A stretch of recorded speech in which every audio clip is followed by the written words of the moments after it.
What's up, everyone? Tyler Tamboline here, aka Toe Tag and Tambo, back for the Week 16 edition here on the Mayo Media Network. We've got the PrizePicks show with DraftKings. Got myself. We got my main man, JT Hayes, back. JT Hayes, how you doing? Nice Santa hat to start the evening. It's Christmas Eve. We have to celebrate. Merry Christmas to those of you who do celebrate. Happy New Year to those of you that I won't see before the new year. I'm doing great. It's Week 16, like you mentioned. We're coming fast up to the end of this NFL season and a pretty interesting slate. We've got like 7 NFL games in the last 10 days. So really, really exciting. Yeah, and we're hoping the ones that we talk about today all end up on Sunday. I mean, it's fine spacing out the season like we had last week, but at the same time, we'd like to have them all. This is going to be a good little slate. Like I said, we only have a couple left, really. So before we get to the playoff slates and things like that, of course. But as always, going to be doing the show the same way. We've got our PrizePicks up top. And JT, you may not know this. Maybe you do, because of course I reminded you in the Discord. But we did have another 2-0 week last week. So I'm coming off back-to-back 2-0 PrizePicks weeks. And I think that confidence is brewing. I do feel very confident about the picks for this week as well. So excited to get to that part. We'll do the PrizePicks, a couple each. Then we'll move on over to the DraftKings segment, doing quarterback, running back, wide receiver, tight end, and of course, a little DST action for you there at the end. JT Hayes, talk to the people a little bit about PrizePicks, and then we can start with your 2 PrizePicks of the week for Week 16. Yeah, you come out of that King of the Beach win, that's exactly what we're calling it, the King of the Beach win, 2-0, another 2-0 week, and then another 2-0 week. So, I mean, it's like a 3-week heater that you're on here. PrizePicks.com for the people that have been watching, that have been smashing the like button on this show and subscribing to the Mayo Media Network, probably have already used code MMN to get that $100 deposit match on PrizePicks.com. And I'm sure there are many of you who have been every week diligently putting in your 5 picks, $7.11, triggering the Mayo Media Network contest. We're down just another couple of weeks. Big prizes coming up on the end of the season. The first place for people who have played this every single week, the top prize, $3,000 in PrizePicks site credit. Second prize, $1,500 PrizePicks site credit. And then if you've hung on and you've just been dead terrible, you haven't listened to anything we've said, or maybe you listened to what we said some weeks and it just hasn't gone right and you finished dead last, you get a bonus too. So PrizePicks.com, code MMN for your $100 deposit match. Even if you haven't started, go ahead, start now, because NBA season just getting into full gear, and we do this all season long. So really, really good site there. Great contest from the Mayo Media Network. Yeah, I agree. And I'll let you do your picks in a second, but just that last point you made, I think is extremely important just on this very network, on the Mayo Media Network. There's plenty of other shows that you can go out there giving out the prize picks. If you miss the contest all throughout the season, that's okay. I am excited to see and hear, hopefully, from some of those winners after it ends. But at the same time, like you said, get signed up, use the code, get in there. It's a way just to put down a fair amount of money and still get a nice little return and be able to ante up and do a little bit more and put more picks to win more and all those factors. So I definitely love it. I love that call out. Talk to me about your picks for this week, JT Hayes. We're talking Week 16. What are your top 2-3 prize picks of the week? Yeah, so it's an interesting week. I thought, and Tim, I'll let you talk about this when it's your turn. I thought the lines were a little bit tighter, a little bit more difficult this week to find, just because maybe it's because some of these teams are a little bit shorthanded. Maybe it's because we have games all throughout the week and some teams are on a little bit of a shorter rest, but the lines were a little bit tight. But there were 2 that I found, and then I'm going to go on a third one, and I'll tell you the reason why here in a second. The first one I like, and I think a lot of people are going to be off this because Teddy Bridgewater got hurt last week. Drew Lock is going to start this game, which is in Las Vegas for the Denver Broncos. No, silly, I'm not taking anything for Drew Lock. But one of the things that I've noticed about Drew Lock is he has a couple players that he likes to target. He's got what I call his security blankets. Think maybe Matthew Stafford to Cooper Kupp, but about half the version of that. And the line on Jerry Jeudy is just too low here. Coming off a donut, a really difficult performance for a lot of people who had him last week. His price on DraftKings down as well. But the line for Jerry Jeudy, 40.5 yards. And I think that Drew Lock is going to pepper him. He's going to have to throw check downs to these guys. I think they're going to try and run the ball a lot as well. And honestly, don't hate some of these players for the Broncos, but Jerry Jeudy over 40.5 yards. And then my second pick is a little bit concerning because the game environment that they're in, the Houston Texans placed another 6 players on the COVID-19 IR today. But for the Chargers, who placed Austin Eckler on the COVID IR, and Austin Eckler and the Chargers have said, look, it doesn't look good that he's going to be able to get out of the protocols in time for Sunday. Makes me really, really interested in Justin Herbert and the over 270.5 yards for him this Sunday if this game plays. And I think as of right now, it will. We're going into Christmas Eve here. Got a couple of days. But I think if the NFL was really, really concerned about this game, they would have already postponed it and said, hey, we're moving it to Monday or Tuesday. We'll see. There's obviously going to be more testing tomorrow and Saturday.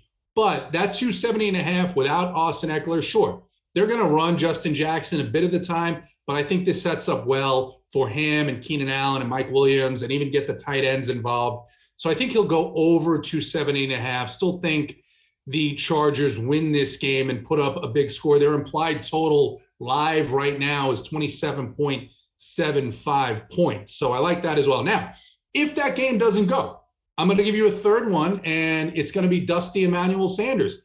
Emmanuel hasn't had the greatest season, but in the same matchup against the Patriots a couple of weeks ago on 6 targets, he had 22 receiving yards. The line for Manny Sanders on Sunday is 26.5 receiving yards. Of course, a couple of things that are different in this game. One, no Cole Beasley. Cole Beasley is out of this game. I think you may see Manny Sanders get a few more targets. He gets at least a couple more targets.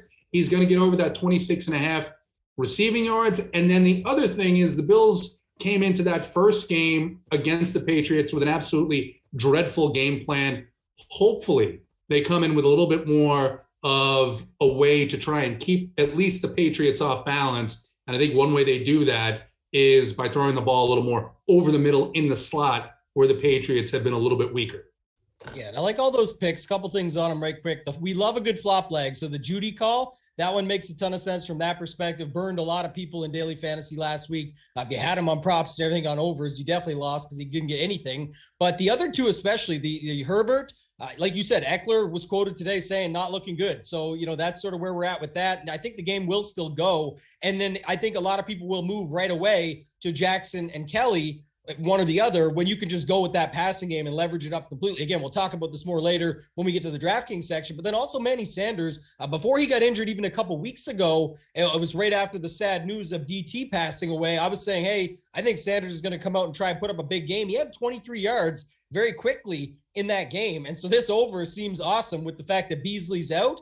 That game there had a full load of people. And so here you've got now people maybe wanting to chase Gabe Davis off of a pretty good week last week. And you just go back to Manny Sanders. Sounds like he's going to be healthy and good to go. The lines for me this week, just looking at them, it was a little bit tougher. I agree with you. That's why you're here. That's why you want to get these picks, have these to start off your week. I think that for me, a couple of them did stand out though. Like I said, before the show, I don't know if that's just the confidence brimming from these 2-0 weeks that I've been having, but a couple of them stood out. And we're going to start with your guy in ATL. You're a big ATL fan. Got Matt Ryan over 220.5 passing yards against the Lions, who, don't forget this, I know it was their second win of the season, but this was like their Super Bowl. They just beat the Arizona Cardinals. I think we could see a letdown here. The number is definitely too light. And I think, listen, your guy, Cordy, who we'll probably talk to later, Cordy Patterson, that is, at the running back position, even if it's got to be him dragging along Matt Ryan with his noodle arm and bringing, a pass from 5 yards, taking it 80 to the house, that's still 80 passing yards that he gets credited with. And that gets him almost halfway there with the 220.5. Not quite, but you know what I mean? It's close enough. And then the other thing, they don't have much going for them. I know Atlanta has like the smallest outside shot that they have to say, the gift, they're saying they're a chance. You know what I mean? They have to say that, but they really don't have much going for them, unfortunately. And so I think the Pitts situation, Kyle Pitts, crazy as it is, you and I have dogged him all season. I tried to prop him up. You just kept pushing him down. You were mostly right. He certainly didn't help us in any other realm of the world, but he's going after the record, the Mike Ditka record from way back in 1961. Pitt's currently at 847 receiving yards. They got to get after it with these last few games, 1,076 is the record. So he's not quite on pace with his average, but why not get him started here against Detroit? I think it's a good spot. Go back to him. I'll let you comment on it in a second, get your words, and I can see you smirking over there about Ryan and Pitts both. But the other guy I want to go back to too, talking about our flop lag love, we always have it. This number seemed just way too low for this situation. That's Najee Harris, over 55.5 rush yards. I simply think it's a bad number. You look at last week, he still had all the opportunities. Everyone that looks at the box scores or the game log watchers will see it and just say, hey, doesn't look like he was very productive. They can't do much. I know it's Big Ben. I know it's situational. But if you look at this, he's got, 2 of the last 3 weeks, 6 or 7 of the weeks on the season where he was over that number, got all the opportunity. At 55.5, JT, it takes one play for a guy like Najee Harris. He is explosive. If Ben hands it off to him, and he gets the right run or a guy slips or anything, he could be off to the races and handle that very early. I actually think the other thing about it is playing against the Chiefs, Mahomes, wanting to keep them off the field. They're obviously looking incredible right now, getting their, in form or late season form, I should say, where they're just rolling. I think the best play is to use Najee Harris, roll him out there a bunch, try and keep, at least try, the key word is try, but try and keep these Chiefs and Mahomes off the field. And they have to at least roll him a little bit there in that sense. So there's my 2 picks for the week. Matt Ryan over 220.5 passing yards. And then your boy, Najee Harris, over 55.5 rush yards. What are your thoughts on those plays there? And then go ahead with the ATL stuff. You can have it.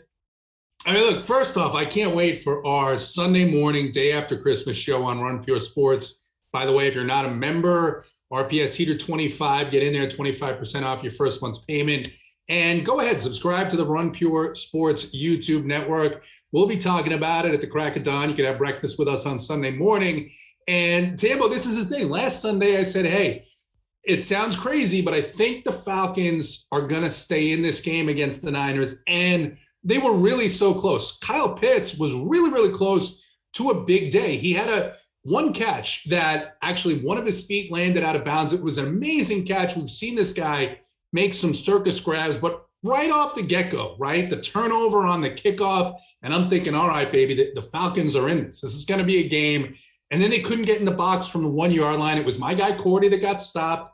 Credit to the 49ers. Credit to their defense. They've been playing outstanding football. Different game this week. They're at home. They're in the Dome. They're against the Detroit Lions.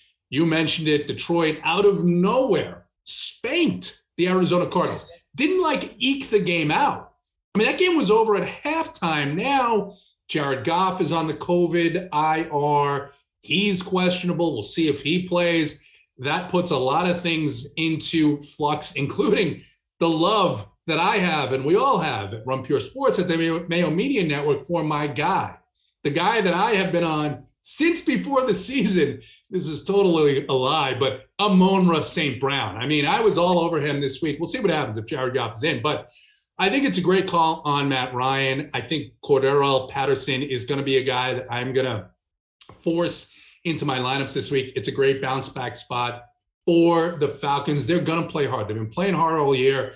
They've been hurt. Calvin Ridley's away from the team. They have had injuries in the secondary, but I think it's a good spot. And I think for Matt Ryan, it's a good spot. I think he's going to go over that 220 number. They're not a big rushing team. So while Cordy Patterson may get 10, 12, 13 rushes, he's also going to get 6 or 7 targets, maybe more than that. And I think Kyle Pitts here in a matchup that has been very, very soft for opposing tight ends all season. I think maybe this is the game where you finally, since that game in London against the New York Jets, you see another ceiling spot from Kyle Pitts. The Najee Harris thing, I don't know about that. I think 55.5, you're absolutely right about. It's too low for someone of his talent, too low for what the Steelers are going to want to do against the Kansas City Chiefs in Kansas City. But that's the key. It's against the Chiefs in Kansas City. This defense has looked really, really good. I think they get into that backfield, and I think they get to Ben quite a bit. But I do think that number is still too low. If they give him 20 touches, he should get over it. Yeah, a couple things you made me think of there. One is, remember the start of the season when I'd always say, I love my first pick. I'm not sure about my second. The second pick is definitely a little riskier. But now I just have the confidence of those 2-0 weeks to say like, oh, I still feel good about it. The other point on that, I will say though, too, we've talked a little bit of Eckler, Jackson, and Kelly. Those guys combined, the team combined for more than this, but those three combined for over 150 plus on the ground against Kansas City last week. So we know it's capable. Obviously with Herbert and the squad they have there, much different than Big Ben and the boys, but Ben looking like every second drive he's ready to retire on the spot. But yeah, that could happen too. We'll talk about Cordy later. Some noteworthy stuff on a guy like him. The Pro Bowl snub, maybe, at least he thinks so. I don't know. Most others probably won't agree with that. You as an ATL guy maybe will want to ask for it a little bit, but he has had a really good season. You can't deny that. So it's one of those things. The Pro Bowl for me, sometimes you can just fire it right into the sun. It's pretty horrible. Just the fact that they do the little all-star game of touch football or whatever you want to call it. It looks pretty rough every time, but it's good. It's good to have it. Good to have guys named to the team. Now, moving on to the DraftKings section, it's a good segue. Speaking of a potential Pro Bowl snub, I'm going to start us off at quarterback for this week, and that's Matt Stafford. We just watched him the other night just rip it up again, goes off. He just absolutely loves targeting his guy, Cooper Kupp. Cooper Kupp just having an incredible season, not what anybody expected. I'm not a season-long aficionado by any means, but people saying like 5th round, 6th round for a guy like him. And now look what he's come out to. Guys in keeper leagues and dynasty leagues in general, just saying like, wow, this is incredible. I got him here and now we're good to roll. So you look at that, the big total. Also, we saw it with the Green Bay versus Minnesota game where it was Devontae Adams versus Jefferson. Now we got Kupp versus Justin Jefferson. I certainly think you could go back and forth there. My 1A, again, all these things could change by the time we get to Sunday morning. It's why you want to tune in to the Run Pure Sports channel here on YouTube for the Off the Chalk show at 8:45 Eastern with myself, JT Hayes, and then our boy AP.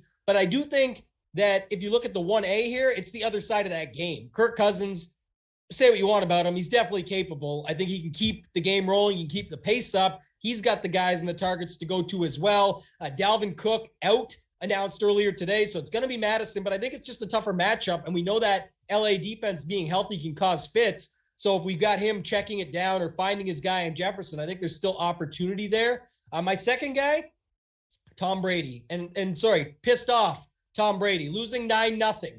That is just incredible. I could never have imagined that in a long, long time. That was a great defensive effort by the Saints in that game. But you go back here, I just think, look, a lot of injuries there. We'll see how they shake out by the time Sunday comes around, but that target tree has been tightened, right? It's going to come down. We'll see if Antonio Brown, he's $4,900 on DraftKings. He's a great play. Gronk loves targeting him in the end zone, assuming definitely no Fournette, but potentially no Evans. We'll see what happens with the rest of the squad there, but just the way that tightens up when you get Brady, usually it's tough to figure him out and stack him up because you say, oh, I know who it is. It's Godwin, Evans, Gronk. But then all of a sudden he's passing to Fournette. He's got Brait. He's got these other guys on the outside. Tyler Johnson, Scotty Miller checks in. Like, it just makes it tough. We don't have that this week. So I think he's another good guy. And then a bonus would just be Mahomes at home against the Steelers, going with that Najee Harris, the other side of it. Maybe they can get something rolling there as a mini game stack, but it would definitely be a little bit more off the wall than just off the chalk. So I'll flip it back over to you, JT Hayes. What do you got here this week for the quarterback position? So Justin Herbert, like I said, no Austin Eckler if this game plays, which as of right now, it's expected to. I think he's going to throw for, I don't even think 300 yards is in question. I think 400 yards is honestly the ceiling here for him in this matchup. So I like him. His price point on DraftKings is a little bit elevated at 7.2. But again, without the running game that they're going to lean on, and even when Eckler is in there, right, he catches a lot of passes out of the backfield. So I expect Herbert to have a big game here. And then the second one, we normally avoid the second divisional game between teams, but, and I hate to say this because I know you're a Ravens fan, but that defense is looking broken. It's been looking rough, and Joe Burrow, a bit too cheap here, I think. 5.9K in this matchup on DraftKings. He's got all those weapons. He's got Jamar Chase. You've got T. Higgins. Tyler Boyd getting into the mix last week for, I think, over 20 DraftKings points. And, of course, CJ Uzoma and, of course, Joe Mixon in the backfield. So I like Joe Burrow a little bit here. If you're going to pay down at quarterback, I think 5.9 is a steal for what he's done this season, particularly at home. We'll have to watch the weather and see about that. There's a lot of news to watch. Again, this week in particular, you mentioned Patrick Mahomes. Got to see who's on the field with him.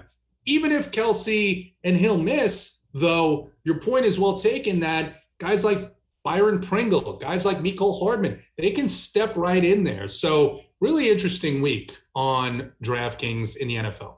Yeah, don't feel bad about picking on those Ravens. They are my squad. I definitely love them, but it's been horrendous. And last week on the show, actually, there's where some of the stuff does stick. I definitely stayed with it through to Sunday, ended up having an okay week, but it was, I was on the opposite side. By Sunday, the Huntley news was out, so it was easy to go there as well. But I loved Rodgers, MVS, Adams. That was sort of the stack we talked about on this very show last week in the DraftKings segment. And really, come Sunday, it was easy just to plug in some of the reverse of that. The run back was Andrews. You had Huntley in there with him, run it back with MVS and or Adams and do it that way. So I love the Burrow call. I think that's a good one for this week as well. Of course, the others make sense. Just that one at his price, it's pretty cheap for what we know he can do and what he can have for upside. Now let's talk some running back. Running back, I think definitely is going to be a little bit more chalky this week. The value plays will just be what they are. They make things work. You don't need to get too cute. You can play some of these guys and then just mix and match elsewhere. But we've got a few things to talk about. Ronald Jones, Noah Fournette, 5,100. James Robinson, now Carlos Hyde hit the IR, and we got to see that usage last week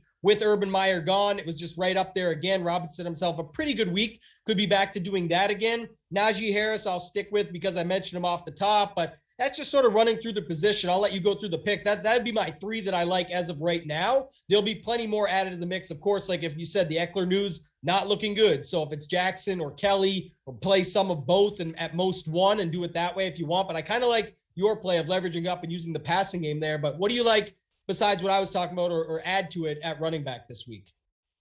Well, I'll highlight James Robinson, who I didn't want to play last week at 50, 60, in some contests, 70% ownership, just because I thought, I don't know what we're going to see. It's the same offensive coordinator.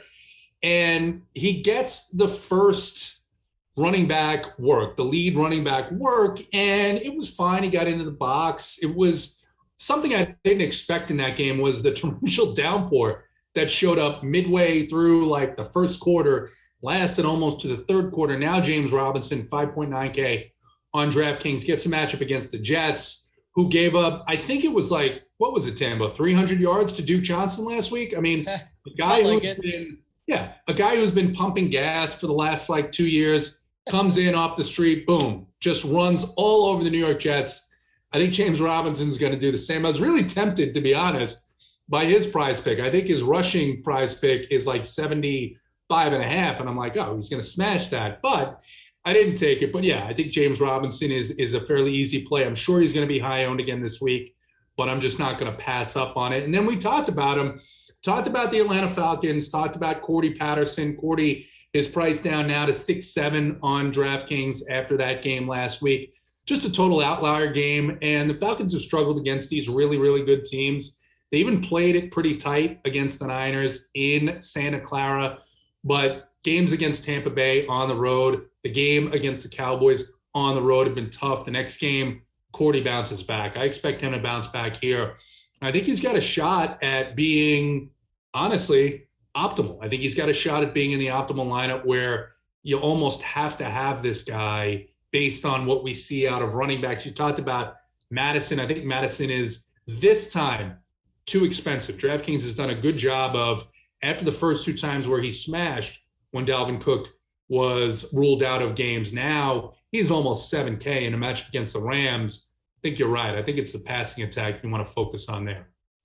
Yeah, and I was just looking it up to see, like you said, it's funny. We love these overs until they get to a high number, right? You see the James Robinson, you think he should get 100, no problem. And we'll play him on DraftKings for that reason. But when you, like you said, going back to the PrizePicks segment, it's a little tougher. The lines are sharp as it is, and then you can find some better ones down below and exploit. So I definitely like that call. Let's move to wide receiver. I'll let you start. Just continue on there. What do you got going on this week at the wide receiver position? I mentioned Jerry Jeudy, and I do. I mean, even the prize pick number for Drew Lock is extremely low. It's under 200 yards. I'm not expecting Drew Lock to have a big day, but I do think from what I've seen last couple of years ago, when Teddy Bridgewater wasn't there, when he was the starter, he had big games in domes. He had a big game against the Atlanta Falcons here in Atlanta. He had a big game, and who was his target? It was Jerry Jeudy. The other guy was Noah Fant, who we'll talk about in a little bit, but Jerry Jeudy coming off a donut. He was targeted, just didn't work out. And Cincinnati, a much different defense. Denver outdoors, a much different place to play. And I think at 5K, he makes a lot of sense here on DraftKings. I expect him to get somewhere in the 8 to 9 target range. He should pay off his price. You mentioned Antonio Brown.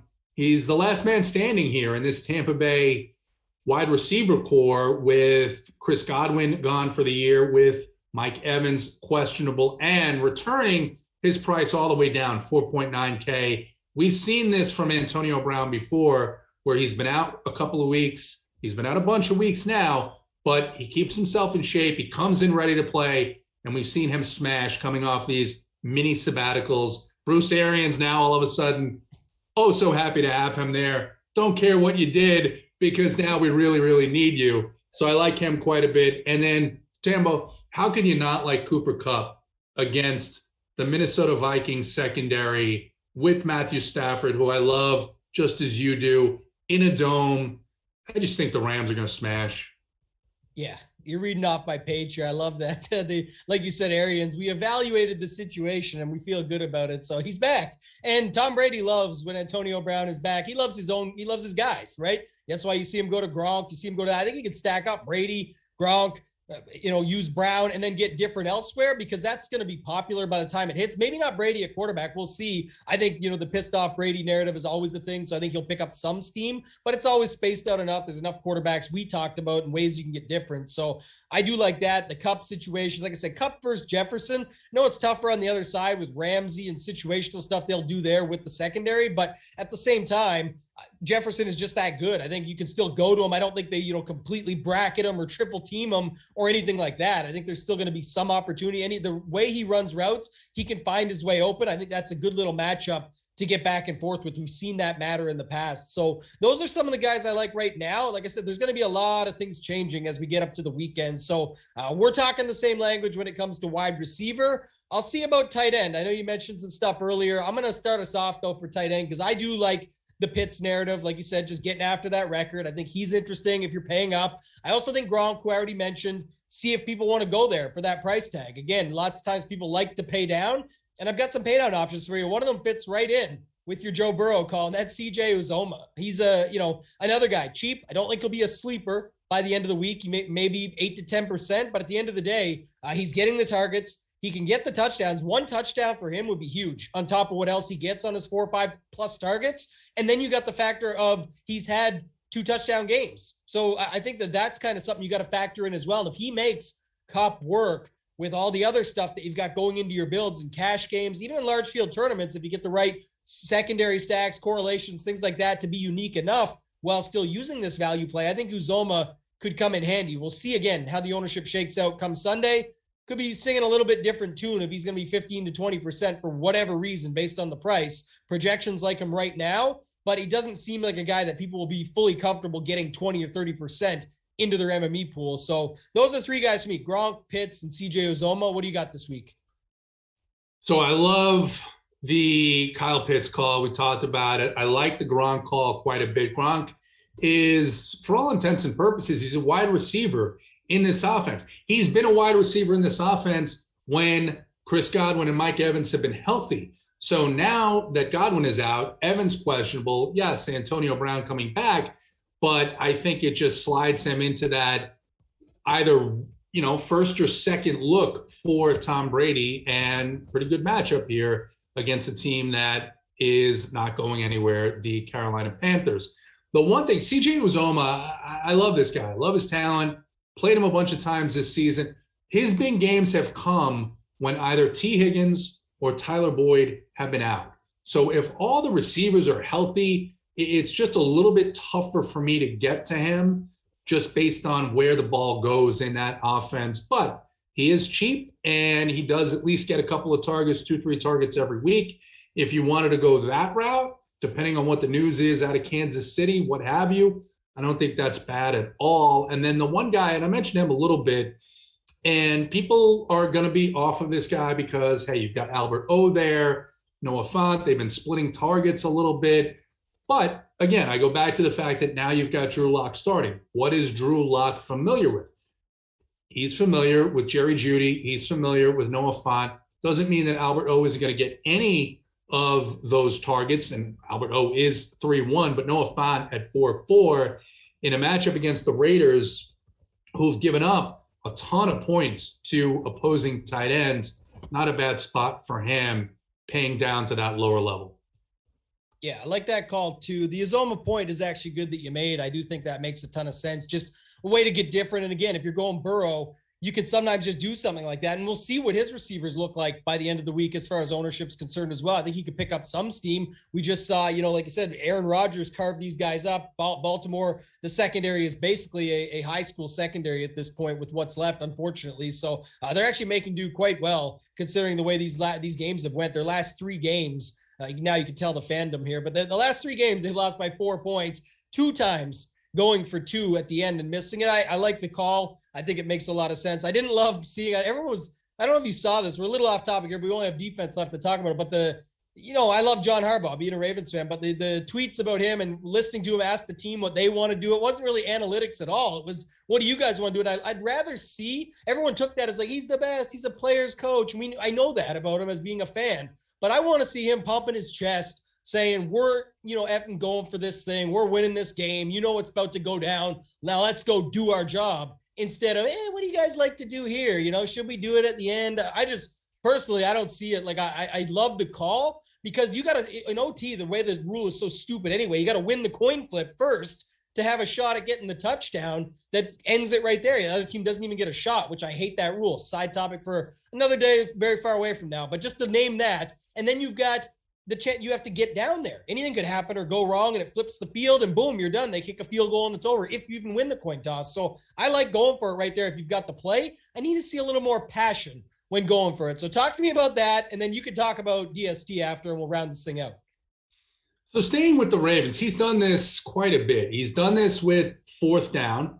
He's done it a bunch of times where Lamar Jackson, they'll call a timeout, pull him over to the sideline. What do you think? Lamar says he wants to go. But I got a question for you. After these last couple of weeks of watching Tyler Huntley, do the Ravens have a quarterback controversy here? No, definitely not. I don't think so at all. And they go for 4th. They go for it all the time. But I just think like that's sort of the situation where like I said, I want them. We know it's the right play, or the right call. But, you have to have the play and you have to have the energy behind we're doing this versus should we be doing this or what do you think? If you know it's the right play to go for it or call, get after it and get it done. Huntley's looked good, definitely. Maybe we could have some trade equity there, but also too, it's never a bad thing to have a guy like that on your roster when your quarterback is Lamar Jackson or even a quarterback like Lamar Jackson in the sense of a rushing quarterback, someone who can definitely get injured very quickly, or sometimes, you just got to take a number 2 and jog off the field. We've seen that in the past as well. So you always have to have a good option to fill in with there. So I don't know. We'll see what happens. They're still hanging on by a thread there. They've got opportunity, but they're going to be, looking for a long shot to get to any further based on the team that they're working with as of right now, especially in that secondary and in the defense in general. So speaking of defense, go ahead, talk about DST. We don't got to talk about more of these Ravens. Well, unfortunately for the New York Giants, Jake Fromm is not Tyler Huntley. And it looks like maybe Jake Fromm is going to get the start. It'll be either he or Mike Glennon. It's a divisional game. Philadelphia Eagles, their defense has looked really, really good recently. 3.6K if I'm paying up. I think I'm starting by looking at them. And then my second defense, it's not a homer pick because I don't love this defense. However, Jared Goff in protocols. If Goff is in, I probably will not touch the Atlanta Falcons defense just because I do think that he has the capability to get the ball down the field. 2 guys like Amon-Ra St. Brown, 2 other guys on that team, Khalif Raymond, still available. It looks like DeAndre Swift may actually return this week for the Detroit Lions. Not sure exactly how much they're going to use him. But if Goff misses and Tim Boyle starts, yeah, I have a lot of interest in the Atlanta Falcons at 2.6. So that's kind of where my starting point is as of right now. Yeah, I love the first call just because the thing about the Giants is I think even if it ends up, we know if it's Glennon, get after him. It's worked. That's been a thing. Even if it's Fromm, though, I think it's actually time for them to see what they've got in him. I know he was passed around. I believe he was on the Bills before. and then they took him over. But I just think, I know from people, sort of behind the scenes talking about this kid that he's supposedly got some talent. So why not find out? And what I always say on this show and other shows, sometimes when the backup or the third string, if you will, comes in, they won't actually let him be featured at all because they just want to pass the ball off. Let's just sort of get through this game, lean on our running backs, things like that. And they've got guys there, obviously, in Barkley and Booker, but at the same time, I think they might want to see what Fromm can do. And they don't have the best receivers out there right now either. A lot of injuries and COVID stuff there too. So this could just be a spot that these guys tee off on the New York Giants. So I love that call. For me, a couple others. If I was paying up, the one I looked at was the Chargers, but I kind of lean more to what you just said there. I have another one that I'll go to in a second that I don't think anyone will play. But then the other great debate for me is the $2,700 position. You've got the Jets versus the Jags, both $2,700. It's Zach Wilson versus Trevor Lawrence. The two, I don't have the stat in front of me, JT, but it's got to be the most turnovers on the season. And if you combine them, it's even worse. So any side you want to take in that, flip a coin, maybe make sure it correlates with your lineup. If you've got Robinson in there, roll the Jags. If you've got, if you don't have Robinson there, try the Jets, do whatever, import the lineup, duplicate it, and then just make that one swap. I don't really care what you do. I just think those are the defenses to get down low. The one up top, though, kind of, you haven't been in love with this Najee call that I've had on this show. And it's kind of interesting to go to the other side of that. Again, this goes with saying, if I'm not even going to be, 15 or probably 20, I might have 20% Najee. I'm saying between 15 and 20 is where I would sit. I can still easily have 15 to 20. I'm not going to be more than 20 of a defense on any given week, usually because of how high variance it is. So I can definitely have 20% of the Kansas City defense here. We are still talking about Big Ben. We are still talking about Big Ben on the road. And I definitely think there's a spot here that you could go against it and just use that. And I kind of like it because the perceived DSTs around it are better. We just talked about a couple of them. And then you look at it, the 3 of the last 4 games, Kansas City, 24, 15, and 15. That's better than most of the running backs did on the slate last week. And they're not that expensive. They're $3,500, I believe, sitting right there in between the Chargers and the aforementioned Philadelphia Eagles. So if you look at it this way, I think they're a good little tournament defense that I'll probably still be sticking with come Sunday, in the sense that even if things change on the slate, not saying we just say a bunch of shit here and then don't go with it. I'm saying more so this is one that I think will stay low owned, JT. So any other thoughts on that and just Kansas City defense in general? Yeah, I actually love that call. And I didn't think of it before we came on, but Big Ben on the road, especially if Kansas City is missing one of Kelsey or Hill or both, because you know that then they're going to run heavy, right? They're going to try and control the clock. And Ben, if they get down, he's going to have to throw. And it's not going to go well for Pittsburgh. It hasn't gone well most of the season when he's had to throw. And we got to check the weather, right? It depends. I mean, that place is loud, might be cold. And Kansas City's defense has come on very, very strong. As you mentioned, as you pointed out, all those points the last 3 weeks. And we're talking about some pretty good offenses. We're talking about the Dallas Cowboys in there. So yeah, I think they can do, I think they can do some damage this week against the Steelers. Yeah, just surprised it wasn't a higher price. And so all those factors together to me made it great. It's a great show. Love doing it with you all the time, JT Hayes. We appreciate you guys watching and sticking with us all season long. If you haven't yet, hit that subscribe button in the bottom right corner, the red button. Subscribe to the Mayo Media Network. A lot of great content on here, as we talked about doing other sports, PrizePicks shows, DraftKings shows, all of those things, season-long fantasy. Everything is built into this very channel. So hit that subscribe button, hit the like button, leave any comments for us that you like. Other than that, JT Hayes, I don't have much more besides wishing everybody a happy holidays. So let the people know where they can find you, say a few final words, and I'll get us out of here. At JT Hayes Jr. on Twitter.com. And of course, RunPureSports.com.